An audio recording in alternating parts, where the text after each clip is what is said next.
Ah, drôle de séance à Paris, plutôt en dents de scie, même si le CAC 40 s'est affiché dans le rouge pendant presque toute la séance. Il finit en repli, allez, léger repli de 0,23% vers les 4832 points, outre-Atlantique, tendance contrastée. Selon les indices, il faut dire que les investisseurs attendent un peu fébrilement le premier débat présidentiel. 90 minutes ce soir entre Donald Trump et Joe Biden. Ça se passe à 1h du matin, heure de Paris, pour les noctambules. Le Dow Jones recule de 0,47% vers les 27 453 points à 17h45, quand le Nasdaq gagne lui 1,8% vers les 11 114 points. À noter quand même que la confiance du consommateur s'est nettement améliorée en septembre. Et oui, l'indice du Conference Board progressant de 15,5 points à 101,8 points en septembre. C'est le meilleur niveau depuis janvier 2019. Pas mal. Allez, petit tour sur les meilleures progressions du marché français. Et le moins qu'on puisse dire, allez, elle est facile celle-là, c'est que Tarkett n'est pas resté collé au plancher. Le spécialiste des revêtements de sol a annoncé que sa marge brute d'exploitation ajustée devrait finalement être en ligne avec celle de 2019, soit à peu près 9,4%. Et bien, c'est une bonne surprise, très bien accueillie par les investisseurs.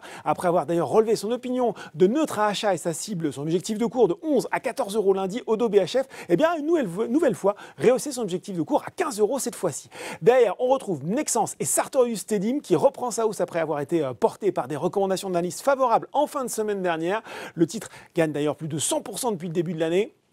Et puis sur le CAC 40, c'est Essilor Luxottica qui fait la course en tête. À noter enfin sur le SRD la hausse de 18% de la penny stock Europcar dans de gros volumes avec plus de 7 millions de titres échangés. Du côté des baisses prises de bénéfices logiques sur Genfit, après la forte hausse de la biotech hier, derrière on retrouve Elior, Natixis et Casino. D'ailleurs sur le CAC 40, financières et valeurs de l'auto sont à nouveau attaquées, à l'image de Renault, Peugeot, Société Générale et BNP Paribas. Alors pour expliquer en partie le repli des bancaires, une note de HSBC qui a abaissé son objectif de cours sur BNP Paribas de 41 à 38 euros et sur Société Générale de 14 à 12 euros.